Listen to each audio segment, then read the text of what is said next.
Alors, on se retrouve pour une nouvelle vidéo correction QCM, cette fois-ci la correction du mois de mai.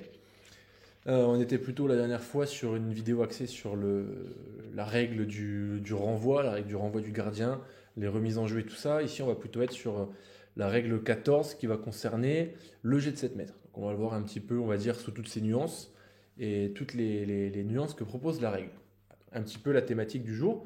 On va essayer de procéder comme sur la première vidéo avec une analyse méthodologique des questions pour bien repérer les différents éléments et pouvoir apporter une réponse, la réponse la plus adaptée à la question. On attaque tout de suite avec la question 1. Donc, comme pendant la première vidéo, on va repérer les éléments clés.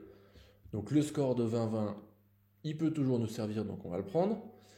On a un joueur qui est en contre-attaque et il n'y a pas de défenseur derrière. Voilà. Déjà, là, on a des éléments de réponse. On a un joueur qui est en contre-attaque, on sait déjà ce que ça veut dire en termes de règles, on ne pourra pas revenir sur, enfin, dans la quasi-totalité des cas, on ne pourra pas revenir sur un jet franc. Il y aura 7 mètres ou rien, il faudra décider, mais c'est un élément qui indique que l'attaquant est en OMB. On a un spectateur qui rentre sur l'aire de jeu et qui accroche le joueur, qui le fait renverser par l'arrière. Des incidents éclatent, on a des spectateurs qui rentrent, qui envahissent l'aire de jeu, et l'officiel responsable de B qui frappe le spectateur. Donc beaucoup de choses, beaucoup d'informations là-dedans, il va falloir bien analyser à chaque fois les choses pour pouvoir comprendre. Donc on va avancer progressivement dans la question et on va essayer de trouver la bonne réponse. Donc, on a un joueur qui part en contre-attaque. Il n'y a pas de défenseur derrière, il est bien en contre-attaque. On a un spectateur qui accroche ce joueur qui partait en contre-attaque. Donc on a bien une contre-attaque qui est annihilée, qui est coupée. Dans ce cas-là, elle est bien sûr déjouée irrégulièrement puisque le spectateur n'a rien à faire sur l'aire de jeu. Donc la décision sportive qui va s'imposer, c'est le jet de 7 mètres. Déjà, on peut le noter, il y aura 7 mètres. Maintenant, ce spectateur, son comportement, on doit le considérer comme antisportif particulièrement grossier. Il n'a absolument pas à faire ça, le spectateur. Ça, normalement, c'est acquis pour tout le monde. Ce qui veut dire qu'on va lui mettre un rapport écrit. On ne peut pas lui mettre de carton rouge, ni de carton bleu, puisqu'il n'est pas sur la feuille de match. Par contre, il y aura un rapport écrit, que ce soit pour l'intervention de ce spectateur, puis ensuite pour l'envahissement de terrain et les incidents qui ont éclaté. Donc 7 mètres, on peut aussi noter plus rapport. Voilà. Déjà, on a deux éléments.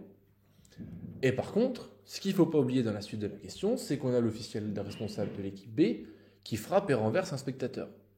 Donc, même si on peut se dire que le spectateur il a cherché ceci, cela, l'officiel B n'a pas à faire ça. L'officiel B se rend coupable également d'un comportement antisportif particulièrement grossier, ce qui veut dire pour lui rouge plus bleu. Donc en définitive, on doit trouver une réponse qui nous propose 7 mètres, rapport sur les faits qui se sont passés, et un rouge plus un bleu. Et donc si on regarde, on voit que la réponse C ne propose pas le rapport écrit, donc on peut l'éliminer.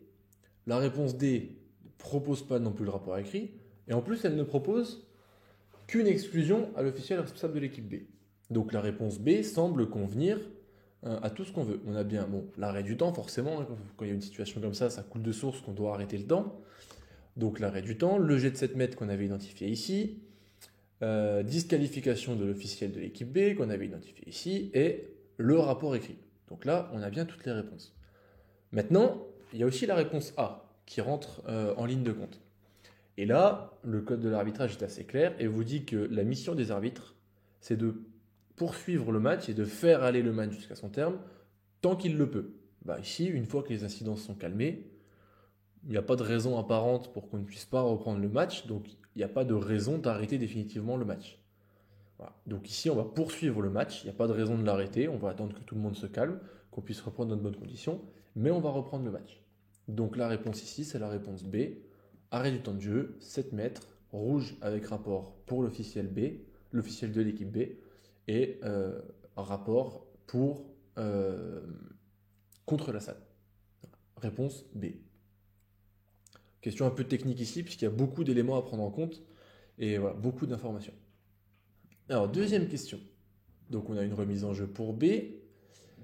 B7 exécute la remise en jeu, avec donc B7 qui exécute, et A12 qui se trouve loin devant son but. B7 lance le ballon immédiatement dans le but, et le joueur de champ pénètre dans la surface de but et arrête le ballon. Donc, B7 tire dans le but. Donc, c'est comme... Donc, B7 tire dans le but, est en train de marquer, on peut dire. Voilà, la balle se dirige vers le but, et A3 utilise la surface de but pour gâcher ce tir, arrêter ce tir. Donc là, on est sur une utilisation de la surface de but, une utilisation de la zone pour défendre. C'est à sanctionner par un jet de 7 mètres. Donc réponse C, jet de 7 mètres pour B. On a un attaquant qui tire au but, et B, qui utilise la zone, utilisation de la zone pour défendre, et pour arrêter le tir. On n'a pas de sanction progressive ici, on en aurait une s'il y avait eu mention d'une répétition de cette utilisation de la zone. Là, c'est visiblement la première fois qu'il l'utilise, en tout cas, on n'a pas d'information là-dessus, donc pas de sanction progressive associée. Réponse C, jet de 7 mètres. Question 3. Donc, on exécute un jet de 7 mètres, ça touche le montant, et le ballon revient vers lui sans toucher un coéquipier ou un joueur adverse. Et A4 marque. Ici, c'est une question qui demande une connaissance de la règle, notamment la règle sur l'exécution des jets de 7 mètres. L'attaquant a le droit de rejouer, enfin l'équipe qui attaque a le droit de rejouer le ballon après que le ballon ait touché soit le gardien, soit un des montants. Ici, le ballon touche un des montants, puisqu'A4 tire sur le montant. Derrière, le ballon revient, il a le droit de le jouer. C'est très, très fréquent, très classique, que la balle tape le poteau, revienne dans les mains du tireur, il tire, il marque, pas de souci. Donc, réponse, but pour A. Réponse C. Bon, ici, petite question de connaissance de règles plutôt que d'interprétation d'une situation. Question 4. Donc, on a un joueur en possession du ballon, il déborde B4 en position de dernier défenseur, il veut tirer au but après le troisième pas, mais il est bousculé par B4. Après le quatrième pas, il tire et marque un super but. Donc, ici, la question... voilà, là on retrouve dans l'interprétation d'une situation. On a un joueur en possession du ballon qui déborde un dernier défenseur. Dans votre tête, ça doit s'allumer. Si je déborde un dernier défenseur, j'arrive en occasion manifeste de but. Si l'occasion manifeste de but est déjouée irrégulièrement, il va y avoir jet de 7 mètres. Donc là, à partir du moment où où A3 a contourné B4, il est en OMB. Voilà. Maintenant, il y a B4 qui arrive à revenir dans on ne sait pas où et qui le bouscule. Et après ça, il pose le quatrième pied. Donc, il est en soi en situation de marcher, l'attaquant. Il marque un super but, c'est super pour lui. Le problème, c'est qu'il a marché pour marquer ce but. Donc, on ne peut pas accepter le but. On rappelle que la notion d'avantage, on l'utilise jusqu'au moment où l'attaquant commet une faute lui-même. Donc là, on a bien un attaquant qui commet une faute, parce qu'il fait un marché, il fait 4 pas. Donc, on ne peut pas lui laisser le but. Maintenant, il était en OMB avant de faire ce marché. Donc la réparation, ça va être de lui donner un jet de 7 mètres pour l'OMB qu'il avait acquis avant l'intervention du défenseur. Il faut bien faire la différence entre est-ce que l'OMB est acquise avant le marché ou, entre guillemets, grâce au marché. Voilà. Là, ici, l'OMB est acquise avant le marché, il marche une fois qu'il est en OMB, et ben, on revient à la faute qui correspond, donc ici, un jet de 7 mètres. Et puis quand même, on va sanctionner progressivement B4 pour sa bousculade qu'on peut imaginer être soit sur le côté, soit par derrière. Par rapport aux critères, on va être sur une sanction progressive. Réponse B et D. Question 5. Alors, exécution d'un jet de 7 mètres. Le ballon franchit la ligne de but. Pendant l'exécution de ce jet, donc on va quand même le souligner, pendant l'exécution de ce jet, A4 franchit la ligne de jet franc, avant que le ballon ne quitte la main du lanceur. Donc là, on a une situation pareille, c'est un petit peu de la connaissance de la règle. On sait que les coéquipiers du tireur doivent rester en dehors des 9 mètres jusqu'à ce que le tireur ait lâché la balle. Donc ici, on a un joueur qui rentre dans les 9 mètres, la ligne de jet franc, c'est la ligne des 9 mètres. Le joueur rentre dans les 9 mètres avant que le tir soit effectué. C'est un comportement irrégulier de la part d'un coéquipier de l'attaquant. Il entraîne une perte de balle et donc un jet franc pour l'équipe B. La position des coéquipiers de l'attaquant du tireur n'est plus correcte, donc perte de balle, jet franc pour B. On ne fait pas retirer, on ne redonne pas une chance. Ils n'avaient qu'à bien se placer, entre guillemets. Bon, alors, question de connaissance de la règle. Question 6.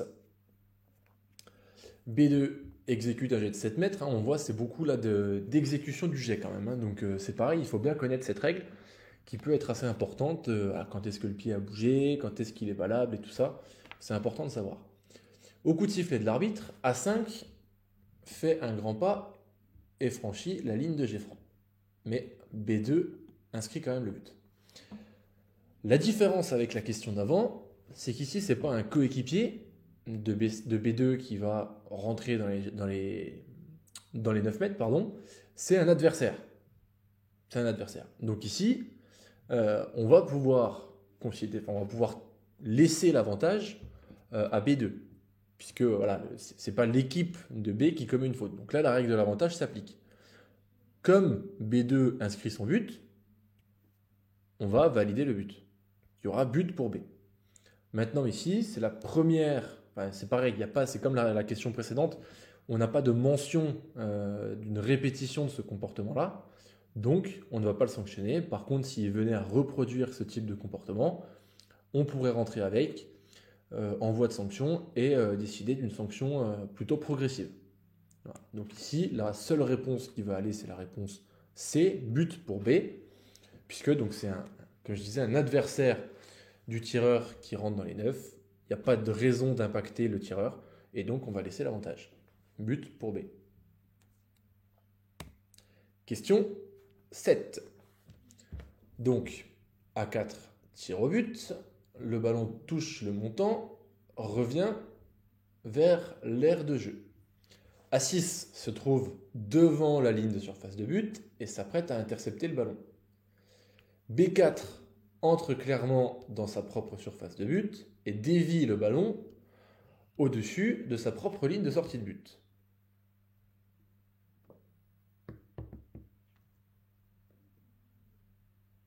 Pourquoi je vois pas cette règle ?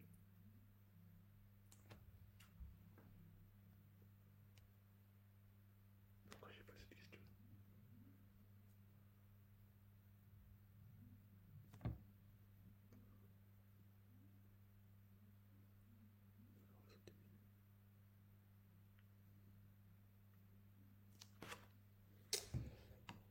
Alors, donc ici, si on relit la question dans l'ordre, on va dire, donc on a un ballon qui est en l'air, qui vole au-dessus de la zone, et A6 se trouve devant la ligne de sortie de but.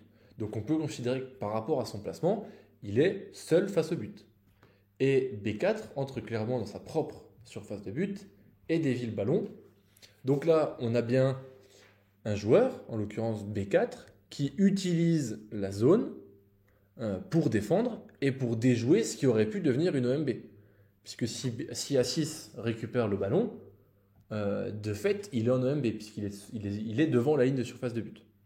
Donc, B4 utilise la zone pour déjouer une future OMB. On peut parfois parler d'OMB sans ballon.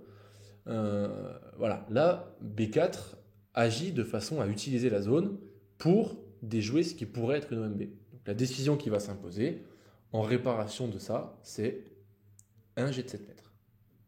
Donc, réponse ici, jet de 7 mètres pour l'équipe A. Ouais. C'est pas ici le fait que A6 n'est pas le ballon, euh, d'une certaine façon, c'est pas à prendre en compte. Voilà, c'est que normalement, s'il n'y a pas ce mauvais comportement et cette utilisation de la zone par B4, A6 doit se retrouver en OMB et avoir le chemin libre vers le but. Donc on va réparer ça par un jet de 7 mètres. Alors, question suivante. Donc, A6 est prêt à exécuter un jet de 7 mètres et l'officiel demande à son gardien de changer. Le gardien veut suivre cette instruction. Alors, encore une fois, on est dans une question de connaissance de la règle. Ici, à partir du moment où l'attaquant est prêt à tirer et en position pour tirer, l'équipe en défense, donc en l'occurrence ici le gardien, ne peut plus changer. Quand le tireur est prêt devant le point de 7 mètres, prêt à tirer, il n'y a plus de changement de gardien. Donc ici, le gardien veut suivre ses instructions. C'est un comportement qui est antisportif, qui est à sanctionner. Donc là, c'est bien le gardien qui décide de changer. Donc c'est le gardien qu'on va sanctionner. Donc, avertissement AB12. Non. Bien important de se souvenir de ça. À partir du moment où l'attaquant est en place, prêt à tirer, on ne change plus de gardien. Il faut le faire avant. Donc ici, c'est un comportement antisportif. On le sanctionne d'un avertissement. Question 9. A3 exécute un jet de 7 mètres. A5 dépasse la ligne après le coup de sifflet, mais avant que le ballon n'ait quitté la main. On se souvient de la question qu'on a vue tout à l'heure. On a dit que les coéquipiers du tireur ne pouvaient rentrer dans les 9 mètres qu'à partir du moment où le ballon avait quitté la main du tireur. Donc ici, le fait que l'arbitre ait sifflé, à la limite, pas notre problème. A5 est rentré dans les 9 avant le tir. Donc, il va y avoir sanction. Il va y avoir perte de balle. Et donc, un jet franc pour l'équipe adverse, ici pour l'équipe B. Voilà. Si l'attaquant rentre dans les 9 mètres avant le tir, perte de balle pour l'équipe qui devait tirer. Donc ici, j'ai franc pour B.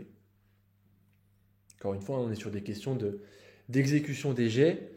Ça concerne surtout la règle 15 et donc voilà, un petit peu une connaissance de la règle qui est demandée.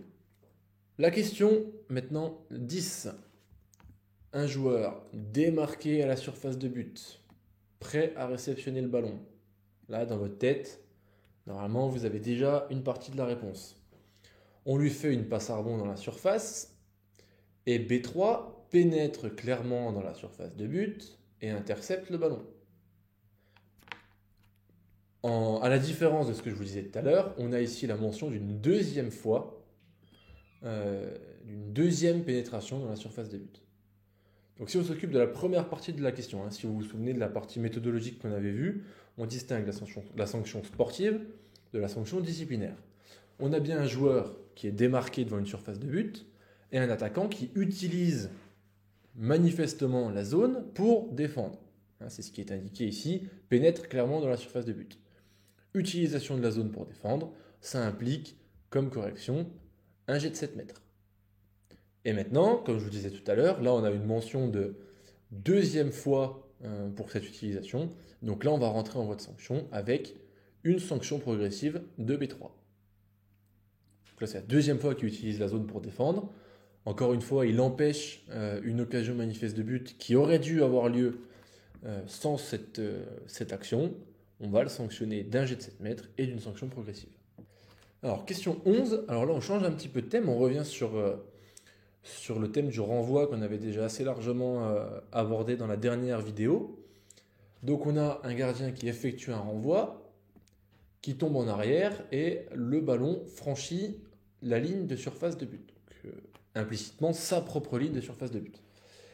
On avait dit la...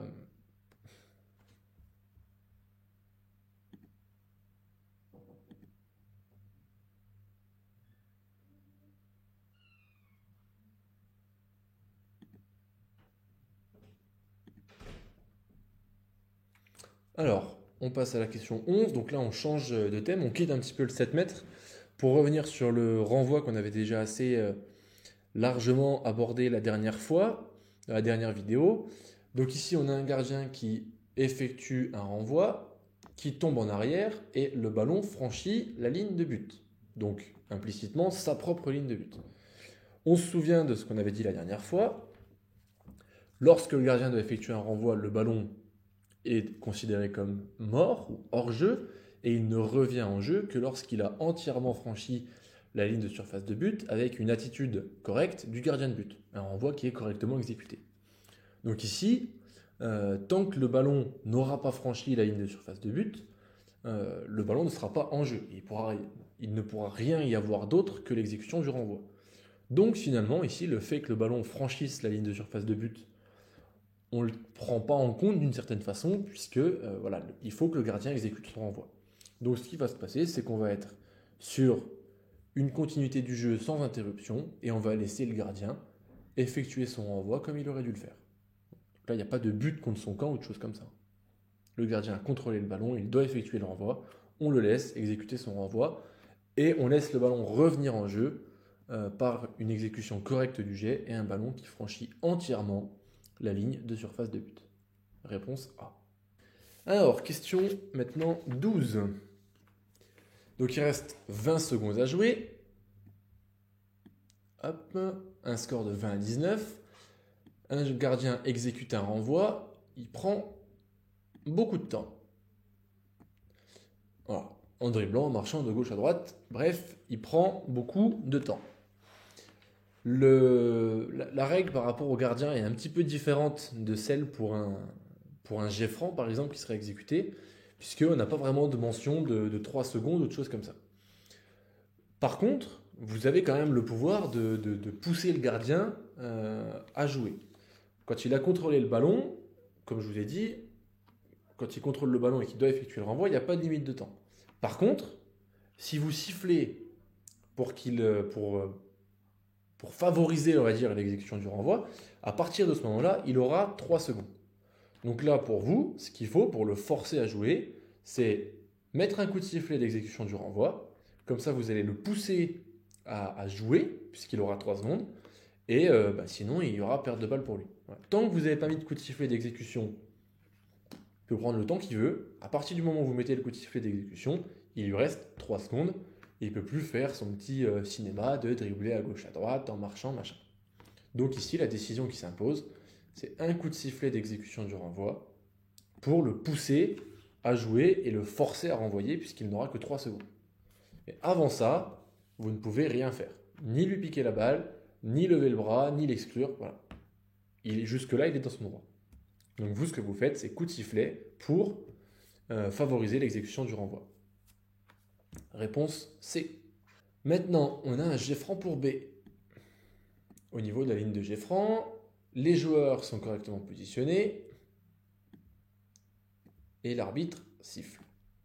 Avant que le ballon ait quitté la main du joueur, 2 de ses coéquipiers franchissent la ligne de jet franc. On se retrouve un petit peu ici dans la situation du jet de 7 mètres. On a des coéquipiers de l'attaquant qui sont mal positionnés, qui ont des positions défectueuses. Donc, l'exécution du jet franc n'est pas correcte.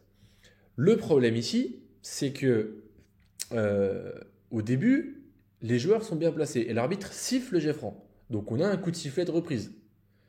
À partir de ce moment-là, à partir du moment où l'arbitre a dit « Ok, c'est bon, tout le monde est bien placé », si les coéquipiers de l'attaquant ne sont plus correctement placés, alors c'est un peu de leur faute, parce qu'avant c'était bien, et puis de leur fait c'est plus bien, on va dire. Donc là, on va leur piquer la balle. Donc on aura un jet franc pour A. Là, l'élément important dans la question, c'est le fait que voilà, l'arbitre a bien vérifié que les joueurs étaient bien placés, et il a sifflé le jet franc, avec un coup de sifflet de reprise. Donc ici, c'est différent du cas où, par exemple, on va dire sortez des 9 mètres, à l'endroit de la faute, etc. Là, l'arbitre s'est déjà assuré de tout ça. Maintenant, on ne va pas les laisser mal se placer 15 fois et les replacer 15 fois. Donc on l'a fait une fois, on a vérifié que tout le monde était bien placé, le jet franc a été sifflé avec des positions correctes. Maintenant, les coéquipiers de l'attaquant sont mal placés, et on leur pique la balle. Voilà. Par contre, là, il n'y aura pas besoin de coup de sifflet d'exécution, donc sans coup de sifflet de reprise. Voilà, réponse B et D. C'est bien important, hein, ça. Une fois que tout le monde est bien placé, que vous avez mis le coup de sifflet de reprise, il n'y a pas de raison de replacer les joueurs et re-siffler un coup de sifflet de reprise. C'est une fois on les replace, la fois d'après, perte de balle. Question 14. Gardien se trouve dans sa surface de but. Le ballon dans la main. Il s'apprête à exécuter un renvoi. Si on s'arrête ici dans la lecture de la question, on peut déjà en déduire que le ballon est mort et il ne reviendra en jeu que lorsque il aura franchi entièrement la ligne de surface de but avec une exécution correcte du renvoi. Donc là, on a un renvoi qui doit être exécuté avec tout ce que ça impose et ce que je viens de répéter. Et B6 lui subtilise le ballon avec la main ouverte.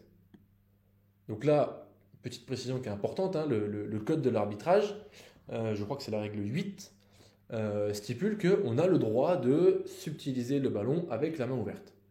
Passons ce point réglementaire qui n'est pas celui qui nous intéresse ici.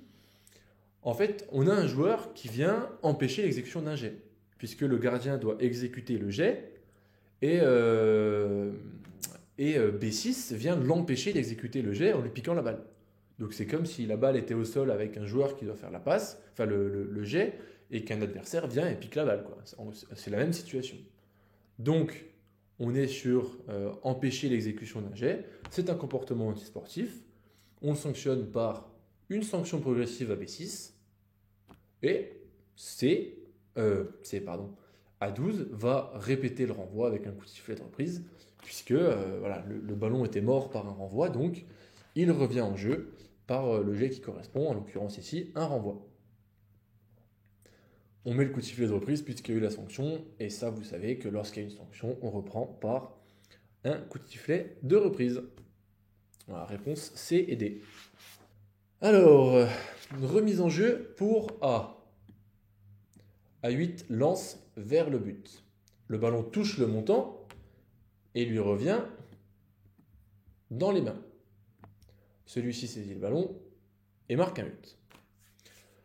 C'est un petit peu, si vous voulez, la même question qu'avec le jet de 7 mètres tout à l'heure où le 7 mètres tapait le montant et revenait dans les mains de l'attaquant. On se rappelle que sur une remise en jeu, sur une touche, j'ai pas le droit de me faire la passe à moi-même. Je ne peux pas retoucher le ballon si personne ne l'a touché entre-temps.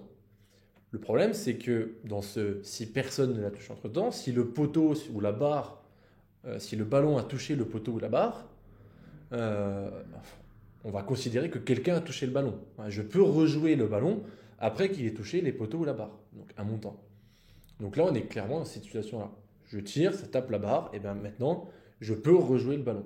Et donc, je peux la saisir et aller marquer. Donc, il n'y a pas d'irrégularité commise par l'attaque.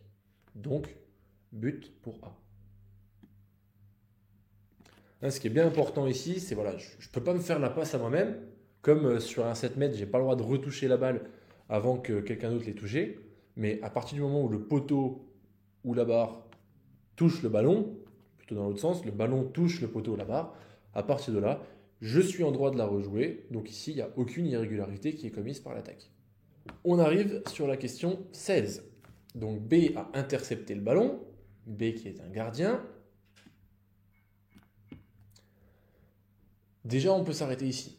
Gardien qui intercepte le ballon est mort, il doit reprendre par un renvoi avec tout ce que ça implique et que je vous ai déjà répété 3 ou 4 fois dans cette vidéo. Il veut immédiatement lancer une contre-attaque. Bon, on peut le souligner. Le ballon lui échappe des mains et roule dans le but, implicitement dans son propre but.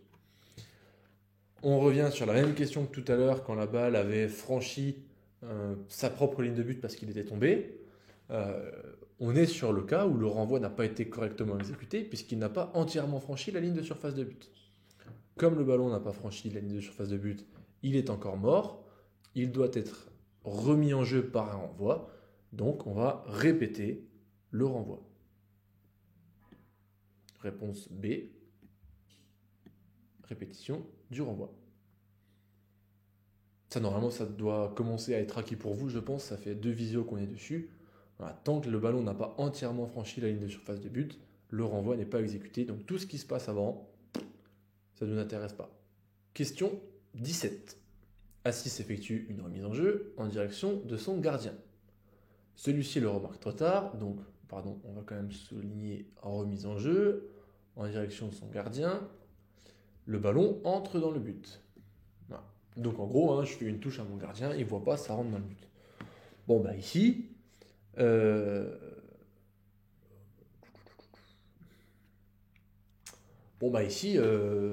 c'est dommage pour cette équipe, mais voilà, l'équipe en face, elle commet aucune irrégularité qui fait que le ballon rentre dans le but. C'est simplement une erreur, je dirais, d'étourderie de l'équipe A. Il n'y a pas de raison qu'on refuse ce but qui est rentré. Hein. C'est pas comme sur le renvoi où il faut que ça sorte il faut que ça dépasse, pardon, la ligne de surface de but. Ici, voilà, ils ont mal joué la touche, ça rentre dans le but. Écoutez, il y a but pour l'équipe adverse. Hein. Voilà. Il n'y a pas de piège à aller chercher ici. Je tire dans mon but, il y a but contre mon camp, il y a but pour l'équipe adverse. Réponse B. Alors, nouvelle question. J'effectue une remise en jeu et la balle touche l'arbitre. Donc on dit A7 touche l'arbitre, le ballon touche l'arbitre. Le A7 la reprend et lance dans le but adverse.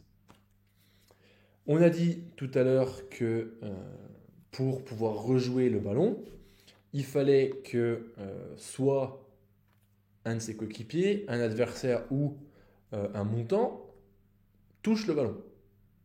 Ici, la seule personne qui a touché la balle, c'est l'arbitre. L'arbitre, il n'est pas compté dans la liste des personnes ou des éléments, on va dire, que je viens de vous citer.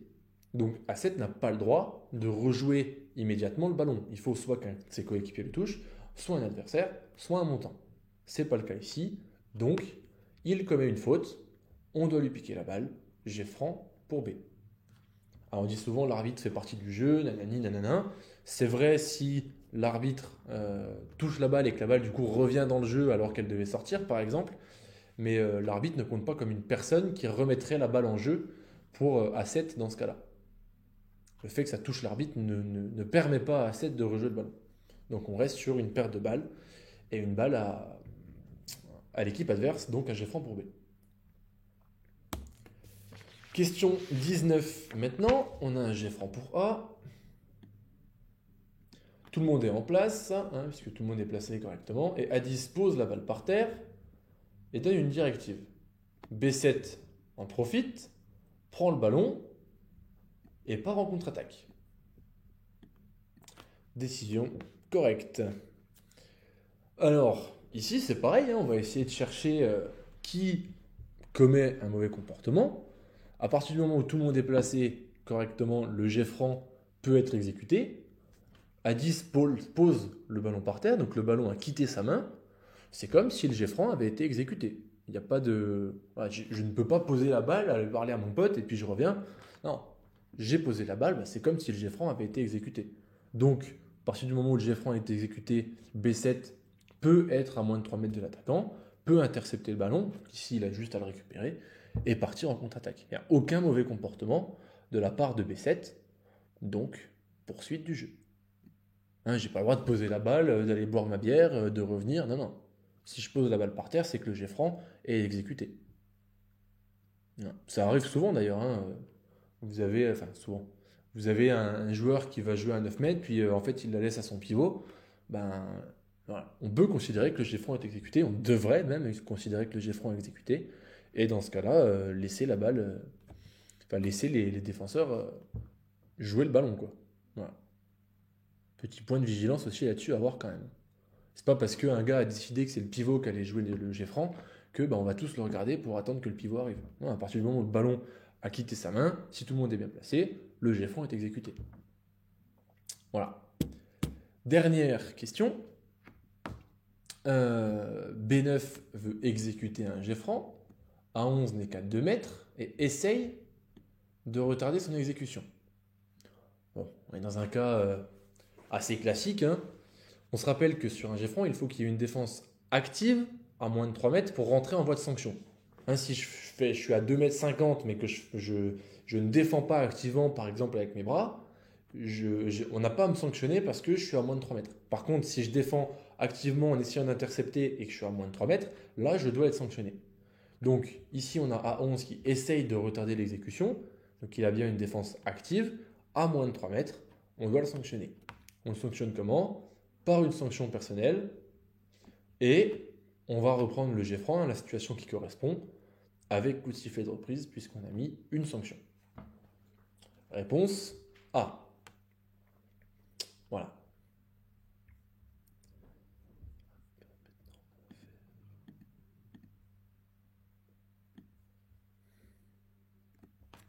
Voilà, donc une séance aujourd'hui qui a quand même plutôt été axée encore une fois sur la connaissance de la règle, l'exécution des jets, donc plutôt la règle 15. Après 10 premières questions, quand même assez axées sur le jet de 7 mètres. Mais c'est des éléments qui sont quand même importants à connaître, importants à avoir, pour pas faire par exemple de fautes techniques pendant vos matchs et voilà, d'erreurs d'application du règlement. Donc bien revoir ces questions si elles vous ont posé problème, bien reprendre les règles, hein, les règles essentielles ici c'était la 14 et la 15, bien les revoir, bien les retravailler pour maîtriser ces questions-là et tout simplement ne pas se faire avoir le week-end sur les terrains. On se retrouve très vite pour une prochaine vidéo correction QCM.